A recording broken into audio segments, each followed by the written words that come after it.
Hello students, कैसे हो आप सभी। एक बार फिर से आप सभी का हार्दिक स्वागत है आपके अपने YouTube channel study the next पर। आज के वीडियो में हम क्लास 7th की इंग्लिश के लेसन 4 जिसका नाम है अनीता फीड्स अप्पू, उस लेसन के एक्सरसाइजेस के बारे में जानेंगे। तो चलिए प्रारंभ करते हैं। बच्चों, लेसन प्रारंभ करने से पहले आप सभी से एक रिक्वेस्ट है कि आप सभी चैनल को सब्सक्राइब कर लें, बेल आइकन प्रेस कर दें और अपने साथियों को भी वीडियोस को शेयर ज़रूर करें जिससे उनको भी स्टडी का लाभ मिले। चलिए लेसन स्टार्ट करते हैं। एक्सरसाइजेस, अभ्यास। फर्स्ट नंबर का क्वेश्चन है रीड एंड लर्न, पढ़ो और याद करो। वर्ड्स मीन्स शब्द। बैलेंस कहते हैं संतुलन बनाना या संतुलन को। बिलीफ मीन्स विश्वास करना। कार्टून, बच्चों कार्टून कहते हैं जो आप लोग देखते हो, टीवी में आते हैं बहुत सारे कार्टून, जो सीरियल्स के रूप में आते हैं, पिक्चर के रूप में आते हैं, अखबारों में कटिंग्स में या मैगजीन्स में कुछ अजीब से चित्र बने रहते हैं जिनको देख करके बड़ा अच्छा लगता है, आनंददायक रहते हैं, तो उनको कार्टून कहते हैं। कोर्टयार्ड, आंगन को कहते हैं। एक्साइटेड मीन्स उत्तेजित। गोबल कहते हैं निगल जाना, एक तरीके से जल्दी जल्दी खा जाना, गटक जाना एक तरीके से कहें तो। सरप्राइज्ड का मतलब है अचंभित या आश्चर्यचकित। फ्रेजेस, इनको कहते हैं वाक्यांश।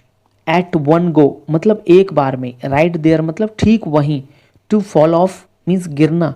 टू फीड का मतलब है खिलाना पिलाना, किसी को भोजन या पशुओं को कुछ चारा खिलाते हैं तो उसको कहते हैं फीड।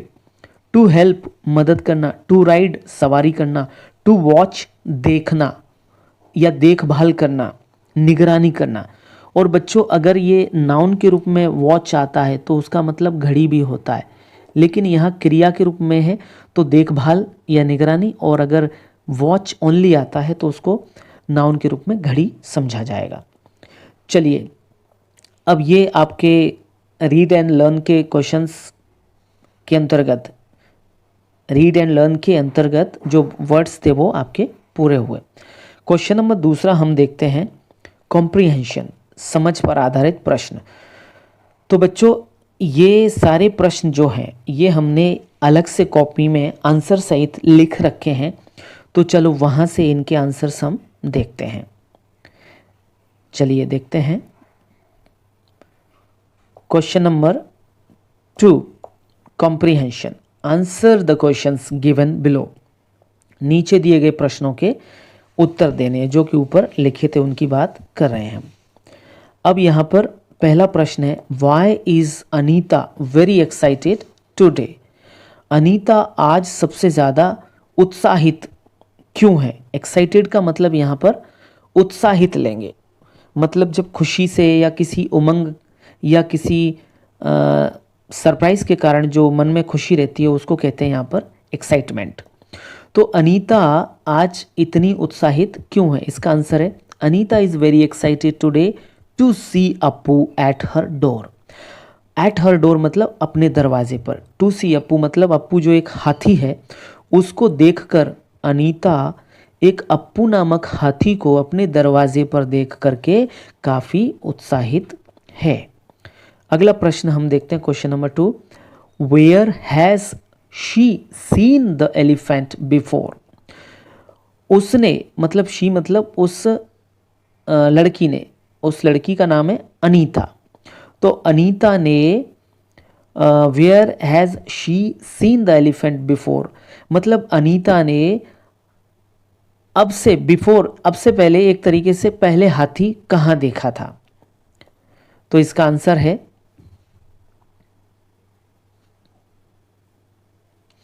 अनीता ने इससे पहले हाथी कहाँ देखा, इसका आंसर है she has seen the elephant in the movies and cartoon shows. इससे पहले उसने हाथी कार्टून शोज या टीवी सीरियल्स मूवीज उनमें देखा था, क्योंकि जनरली हाथी गांव में या शहरों में घूमने बहुत कम आते हैं। चलिए अगला क्वेश्चन है how did Appu drink a bucket full of water. Appu ने अप्पू जो था, अप्पू हाथी है, उस हाथी ने जो पानी की बाल्टी जो थी भरी हुई वो कैसे मतलब पी। तो इसका आंसर है Appu drank a bucket full of water at one go. Appu ने जो पानी से भरी बाल्टी थी उसको एक बार में ही पी लिया। एट वन गो मतलब एक साथ पी लिया। चलिए क्वेश्चन नंबर 4 देखते हैं। What did Appu do with trunk. Appu ने, ट्रंक कहते हैं उसकी सूंड, तो अप्पू ने सूंड के साथ में क्या किया। तो Appu took the bananas in his trunk. Appu ने अपनी जो ट्रंक है उसमें केले ले लिए एंड और put them into his mouth with it. With it मतलब सूंड से, और उसने अपनी सूंड से इन केलों को मुंह में ले लिया। अगला क्वेश्चन देखते हैं हम। How did the mahout help the children ride Appu. जो महावत है, महावत कहते हैं जो हाथी को कंट्रोल करने वाला या जो हाथी को चलाने वाला चालक कह सकते हैं, जो हाथी को मैनेज करने वाला, कंट्रोल करने वाला जो व्यक्ति है उसको महावत कहते हैं। तो महावत ने अप्पू की मतलब उस हाथी की जो बच्चों की सवारी थी, मतलब हाथी पर बच्चों की सवारी करवाई, बच्चों को बिठाया, तो वो मतलब हाउ डिड महावत हेल्प, कैसे मदद की उसने बच्चों को राइड करवाने में, बच्चों को ऊपर बिठाने में महावत ने कैसे मदद की। तो the mahout helped the children climb on to the elephant's back. महावत ने बच्चों को हाथी की पीठ पर बिठाने में मदद की। ठीक है, एलिफेंट्स बैक का मतलब है हाथी की पीठ पर। By making them seated in the हौद, मतलब उनको पीठ पर भी जो हौद बना रहता है, एक ऐसा चौकोर चारपाई जैसा कुछ गड्ढे नुमा ऐसा डिज़ाइन सा रहता है जिसमें वो बैठे रहते हैं बैठने वाले। तो इस हौद में उस महावत ने सभी बच्चों को बिठाने में, हाथी की पीठ पर बिठाने में मदद की। क्वेश्चन नंबर 6 है। Have you ever had an elephant ride. क्या आपने कभी कोई हाथी की सवारी की है। तो आंसर है यस। अगर आपने की है तो यस, और कहाँ की है तो उसके बारे में डिटेल लिखें। ज़रूरी नहीं है यही प्रश्न आप अपने मन से लिख सकते हैं, ज़रूरी नहीं है कि यही आंसर लिखें, और अगर नहीं किए तो नहीं भी लिख सकते हैं, लेकिन यहाँ पर हमने यस लिखा है। Yes I had an elephant ride. हाँ, मैंने एक एलिफेंट की एक सवारी या एक एलिफेंट की सवारी की है। व्हेन, कब, जब आई वॉज इन क्लास 6। जब मैं क्लास 6 में था तब मैंने एक हाथी की सवारी की थी। I went to visit the national park. मैं नेशनल पार्क घूमने गया था। विद माई पेरेंट्स, जब मैं अपने माता पिता के साथ नेशनल पार्क घूमने गया था तब मैंने एक हाथी की सवारी की थी। यस। अब ये जो लास्ट में जो क्वेश्चन है, डू यू लाइक इट, क्या आपने मतलब क्या आप पसंद करते हो हाथी की सवारी करना। तो yes I liked it very much. तो हाँ, मैंने हाथी की सवारी पसंद की। एक क्वेश्चन में छोटी सी गलती हो गई है, ये डू नहीं है, असल में डिड आएगा। ये क्या आएगा, डिड आएगा। तो इसको मैं वापस से लिख देता हूँ, यहाँ आएगा did. Did you like it, क्या आपने वो सवारी पसंद की, तो तब इसका आंसर आएगा yes I liked it very much. हाँ, मैंने इसकी सवारी को काफ़ी पसंद किया था। तो ये हमारे क्वेश्चंस जो थे उनके आंसर हो गए। अब हम वापस चलते हैं अपनी वर्ड पावर पर। ये जो हमारा थर्ड क्वेश्चन है, ये सारे जो क्वेश्चन है इनके आंसर हो चुके हैं। अब हम थर्ड क्वेश्चन की तरफ आ जाएंगे। तो चलिए देखते हैं हम वर्ड पावर। वर्ड पावर मतलब शब्दकोश या शब्द भंडार। Match the words with their meanings. ये जो मीनिंग्स हैं उनके हमको जो वर्ड्स हैं उनके मीनिंग्स ये सामने लिखे हुए हैं, ये वाले इधर ये मीनिंग्स हैं और इधर ये वर्ड्स हैं। तो हमें जो वर्ड्स लिखे हैं उनके मीनिंग्स से उनको मिलाना है। तो वैसे यहाँ पर नंबर्स लिख दिए गए हैं, ये 1 का, ये 1, 2 का 2, 3 का 3, 4 का 4, लेकिन आप इनको कॉपी करने के साथ साथ बच्चों समझने पे भी ध्यान दें। आप वीडियो पॉज करके लिख लो, अच्छी बात है, लेकिन समझना भी काफ़ी इम्पोर्टेंट है। बैलेंस कहते हैं संतुलन बनाना। कीप स्टडी मतलब स्थिर रखना, संतुलित रहना या संतुलन बना के रखना। दूसरा हमारा है बिलीव। बिलीव का मतलब होता है विश्वास करना या अपने आप में फील सर्टेन, आत्मविश्वास या निश्चितता महसूस करना। निश्चितता का मतलब है दृढ़ रहना। तीसरा है हमारा कार्टून। कार्टून का है an amusing drawing in a newspaper और मैगजीन। मैगजीन या न्यूज़पेपर में एक रोमांचक या आनंददायी जो ड्राइंग रहती है, चित्र वगैरह बने रहते हैं। जैसे कि बच्चों आपने अखबार कटिंग्स में या कार्टून शोज़ में देखा होगा, बहुत सारे कार्टून्स आते हैं तो वो बड़े अच्छे लगते हैं बच्चों को, उनकी बात कर रहे हैं। चौथा है कोर्टयार्ड, इसको कहते हैं आंगन। तो an open space that is partly और कंप्लीटली सराउंडेड बाय बिल्डिंग्स। कोई खुला स्थान जो कि अंशतः मतलब पार्टली मतलब कुछ हिस्सा या पूर्ण रूप से completely surrounded by buildings, buildings के द्वारा घिरा रहता है, आधा अधूरा या पूरा, तो उसको कहते हैं हम कोर्टयार्ड। पांचवा नंबर है एक्साइटेड। एक्साइटेड का मतलब होता है उत्तेजित या उत्साहित या अधिक प्रसन्न। जैसे किसी को साइकिल दिलवा दो, अभी आपको किसी को बच्चों मोबाइल दिलवा दें तो आपको बहुत ज़्यादा एक्साइटमेंट होगा, खुशी आपकी नहीं समाएगी, फूले नहीं समाओगे आप। तो वो जो खुशी जब आपको मोबाइल मिल जाए, साइकिल मिल जाए, मोटरसाइकिल मिल जाए, उस समय आपको जब जो खुशी होती है बस उसी को कहते हैं एक्साइटमेंट। तो यहाँ पर एक्साइटेड वर्ब है, तो इसको हम इसका जो मीनिंग है वो देखते हैं। फीलिंग मतलब अनुभव या भावना, अंदर की जो भावना है। शोइंग हैप्पीनेस खुशी प्रकट करते हुए। और एंथुसियाज्म, एंथुसियाज्म कहते हैं एक उत्साह, उमंग और प्रसन्नता की जो अंदर भावना विकसित होती है उसको कहते हैं हम एक्साइटेड या एक्साइटमेंट। अगला है 6 वाला गोबल। गोबल कहते हैं बहुत जल्दी जल्दी खाना, गटक जाना या एकदम निगल जाना।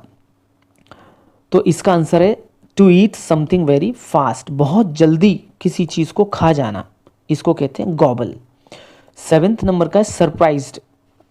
तो सरप्राइज्ड का मतलब है ये एक्साइटेड से थोड़ा सा अलग है। सरप्राइज्ड मतलब आश्चर्यचकित होना, फीलिंग और showing surprise.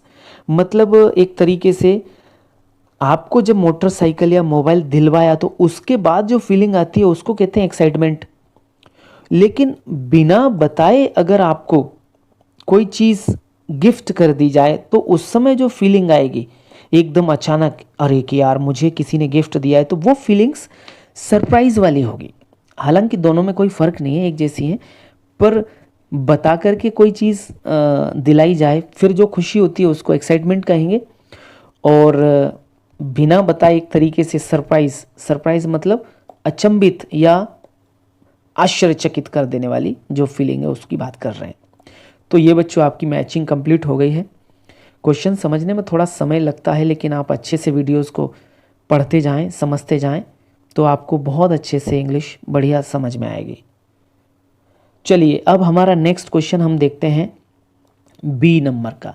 Fill in the blank spaces with proper words and then complete the puzzle. Puzzle कहते हैं ये जो पहेली, बच्चों ये जो पहेली है इस पहेली की बात कर रहे हैं। तो ये पढ़ना है और पढ़ने के बाद इस पहेली को पूरा करना है। तो चलिए, वैसे आप इसको वीडियो पॉज करके देख करके लिख सकते हैं, पर एक बार समझ लें। फर्स्ट है the banana tree was in Anita's courtyard. पहले में आएगा कोर्टयार्ड। तो देखो इसमें ये पहले नंबर पे डाउनवर्ड्स में मतलब नीचे की ओर कोर्टयार्ड आ गया। और दूसरा है elephants can gobble up a whole tree. तो गॉबल मतलब वही गटकना या एक साथ खा जाना, तो ये दूसरे नंबर पर गॉबल आ जाएगा। ये तीसरे नंबर पे महावत वाले में आएगा राइड। तो बच्चों यहाँ पर ये राइड आ गया तीसरा वाला।